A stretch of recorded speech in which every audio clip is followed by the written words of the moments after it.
Welcome to day 10 and 11. Actually, we're going to do 10, 11, 13, and 14. So we're going to do a 4-day stretch. Now this is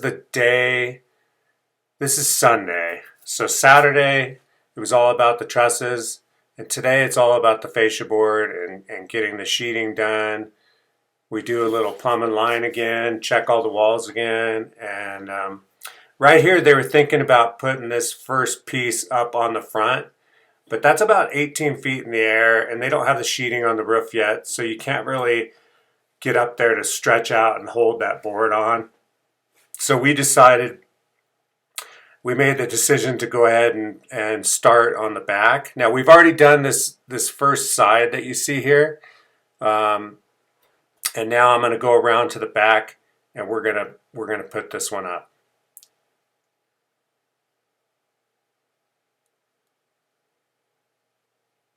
Now the boom on my excavator has really worked out good. We were able to do quite a bit of stuff. Right here you can see they carry that around. I bring the excavator over with the boom attachment on it, and we get that thing ready to lift up.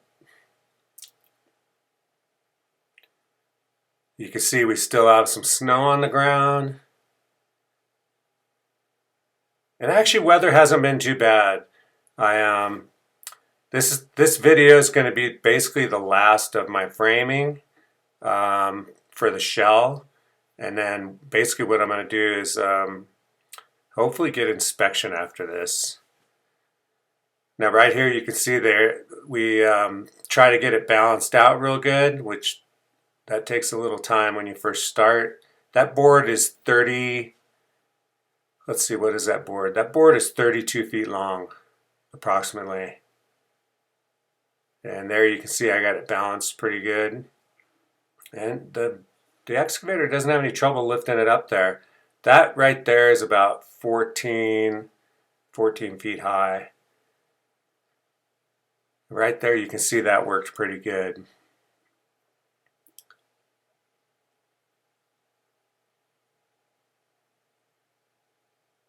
Like I said, this video is going to be about 3 days. I did do a video all about trusses, and this video is going to be basically finishing up the framing. We're going to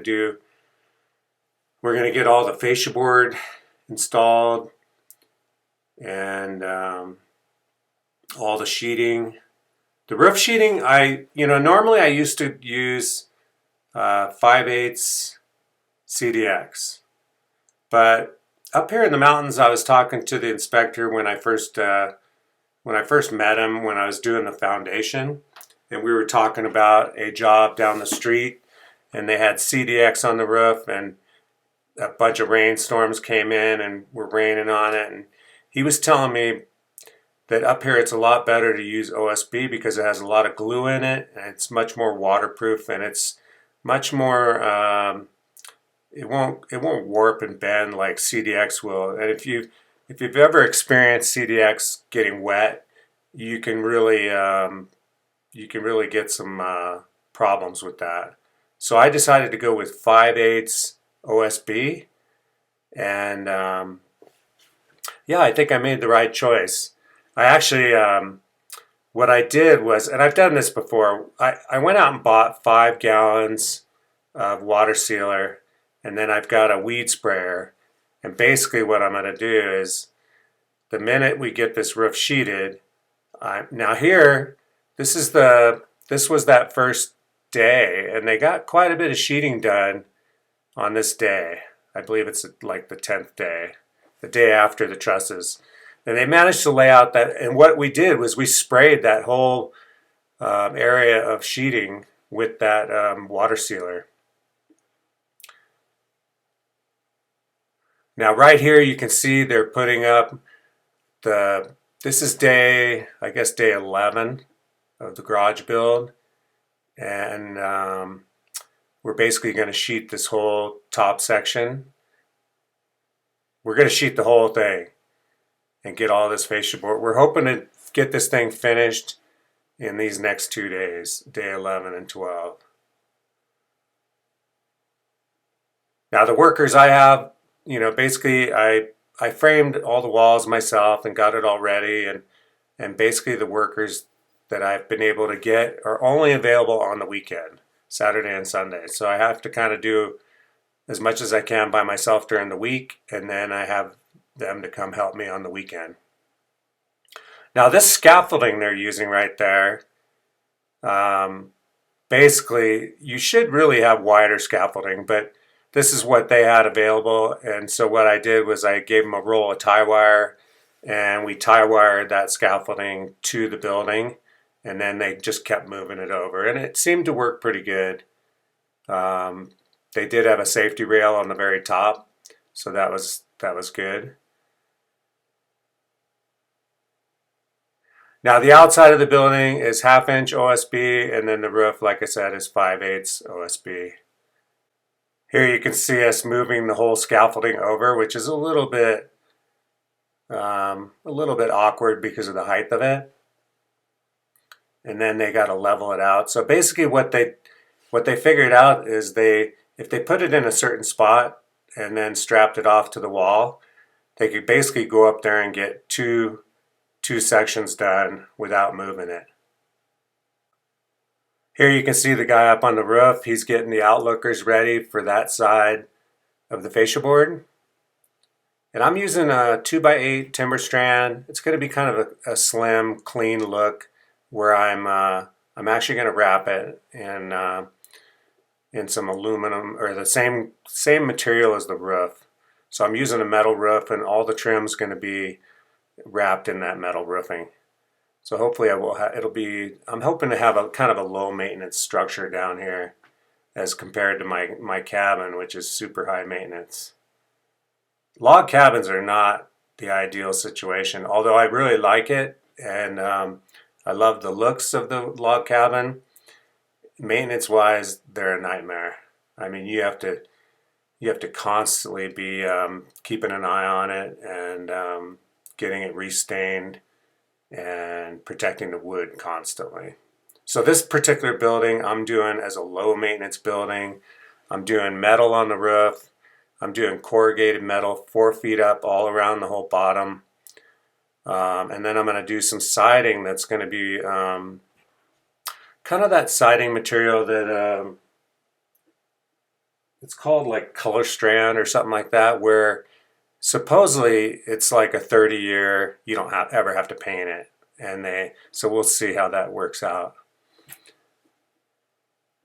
Right here you can see they're handing up a sheet back behind that scaffolding, and they're slowly working their way across. Now one thing I did do is on the front of this building, I wanted to make, the trusses that I've ordered, which were really expensive, actually they almost doubled in price, but within a year of me getting them quoted. But I wasn't really that thrilled with, they weren't perfect dimensions. Like they were supposed to be 33 foot 5 inches, and then the outlookers were only supposed to be 12 inches, but the outlookers were longer, which is no problem. However, I didn't trust that their dimensions were good after seeing that some of the trusses, I would say I had about 4 of the trusses that were 35 and 3/8, which really, so we started out all flush on the back side of the building, and then had a few of the trusses that were 3/8 inch sticking out, and that was a little disappointing because on the front of the building, that means that when I go to do the siding, I'm probably going to have to use some furring strips to really make sure that it's perfect. So on the very front of the building, I decided to pull a string across the front of those outriggers and cut those off so that I made sure the front was perfectly straight, and that actually turned out good. Now right here you can see I'm coming down here to lift this fascia board up, and I kind of have to move some dirt around and kind of get positioned in there and figure out how I could swing this thing over to the building. Now, of course, I figured out how to do it and got in position, and then my battery went dead in the GoPro, so I didn't really get a good shot of me lifting it up there. But you can see I kind of positioned it where basically what they were going to do is put it out there at the boom, and then I would lift it up and swing it over into place. And that did work. But like I said, the battery went dead, so I didn't get a good shot of that. Right here's a drone shot. They're getting a lot of the plywood up close to the front of the building where they'll be able to reach over and basically grab that fascia board and get that nailed on the front of there. I like using 5/8 on the roof. It makes for a nice solid structure on top. There's another drone shot of the top. You can see they're getting closer and closer.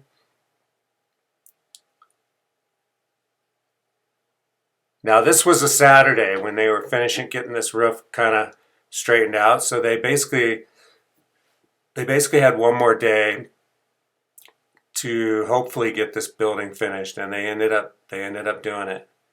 They had a good day on this day. Weather was good, and they basically got the whole roof. They got the whole roof sheeted. They did have to do a little nailing on the next day up on the roof. One of the things in the past that I've always with inspectors is to make sure your nailing is correct. So basically, what I went around and the roof was not a big deal. The guy on the roof, he knew, but the guys doing the walls, some of the perimeter nailing needed to be straightened out, and it was 6 and 12 on the nailing. So if you had some that were 8 inches apart, you had to make sure, hey, go back and let's check all this nailing. I mean, there's nothing worse than failing an inspection for something stupid. But this guy up on the roof, he did a really nice job. All the nailing was really tight, and this should be a really good solid roof. These are some shots with my drone, obviously. You know, it's funny, that yellow scaffolding, I ended up buying 3 sets of those, but I remember buying a set. Actually, I had quite a few of these yellow sets of scaffolding, and it seems like when they first came out, they were like $800 a set when I bought them from I think Orco or somebody. And these sets from Home Depot were only like 250 bucks. So I did get 3 sets for me, because when these guys are done, I'm going to be doing majority of the work myself after this. So I'll have to be getting up on the side to do my siding and stuff like that. Here's another shot. They got that fascia board. They're nailing off that front fascia board, and basically what they do is they use some boards to plumb it across the top of those trusses, those outlookers. And like I said, we snapped a line and cut all these outlookers so that I could make sure that the front really looked good. And the back actually was really good, but I remember when I told him to go ahead and pull a string line on the front, he did say one of those trusses was 3/4 of an inch off.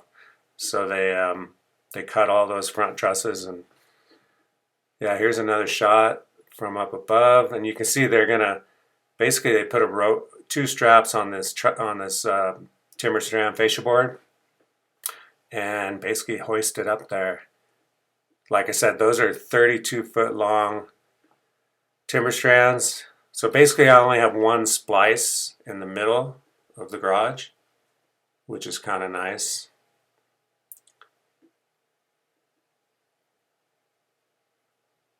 And for the sides, I had 36-foot timber strands, but we did end up having a splice on the very back of the building on each side, because yeah, the outlookers were a little longer than I had done my estimating for, and I decided to leave them a little longer, so I ended up having to put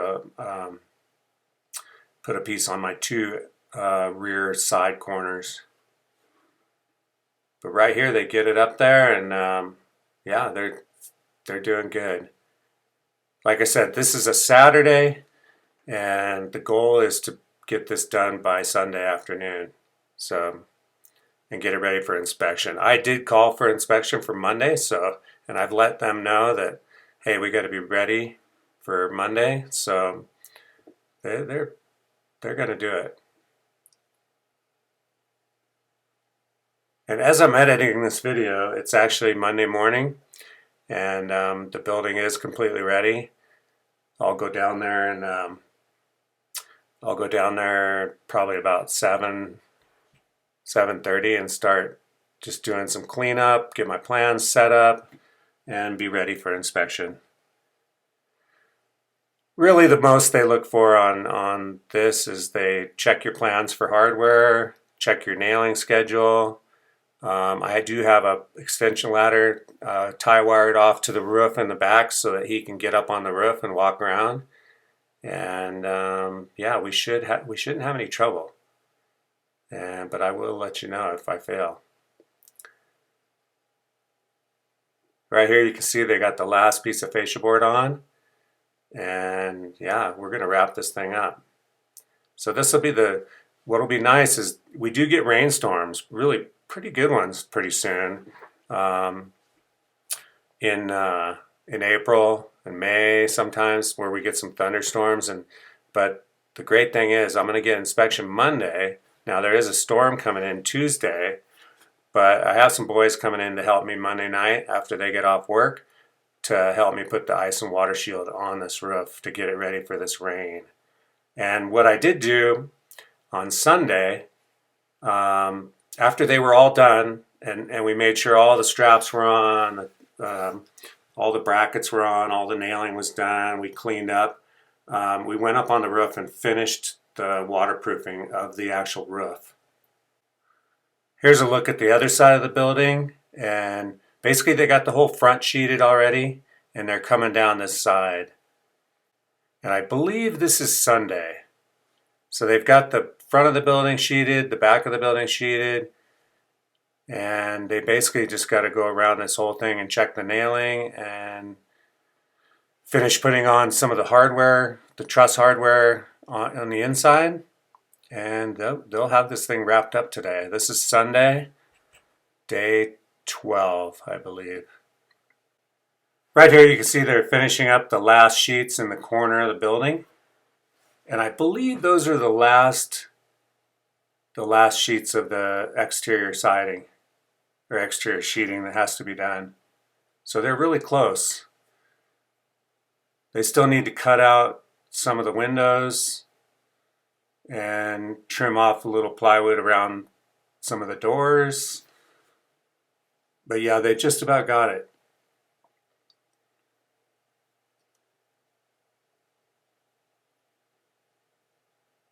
One of the things when you live up in the mountains and you're trying to build in the middle of, some weather basically, is you really want to get it dried in as quick as possible. So I'm really, I don't care that much about how long it takes me to do things in the inside, because I can take my time and do that. But getting out of the weather is probably one of the most important things if you're building up in the mountains. Now I've watched a few guys, they basically just let their structures get rained on really hard. But the problem with that is, unless you go out of your way to do quite a bit of waterproofing, like I did on this roof, I sprayed it with some Thompson's water sealer type product. If you don't do that, you could really get some damage to your wood. So I kind of try to do a little preventive maintenance as far as preparing myself. But I did get snowed on, when I was doing the rough framing. I got snowed on a couple times. No rain, but right now it's beginning of spring, and although we might get some snow, we definitely will get some rain. And I'd almost rather have the snow than the rain, as far as the rain's going to really soak into the wood. But I think I'm hitting this weather thing pretty good, and hopefully we'll get the top waterproof before this first rain. Get it inspected, and then get that first layer of underlayment on the roof, get it on there. Here's a view from the drone. We've basically got the whole building done at this point. It's all ready for inspection, and he's taking and spraying the the remaining sheeting that didn't get sprayed. He's getting that all sprayed off so that we can be prepared if we do get a little weather. Right there you can see the window and doors cut out. At this point they're pretty much completely done and it's looking pretty good. Out of it, completely ready for inspection, and the top of it's all sprayed. We got one more day of clear weather before rain's going to come, so hopefully I can get past my inspection. Anyway, thank you very much for watching. Please subscribe, like the video, and until next time, I'll see you later.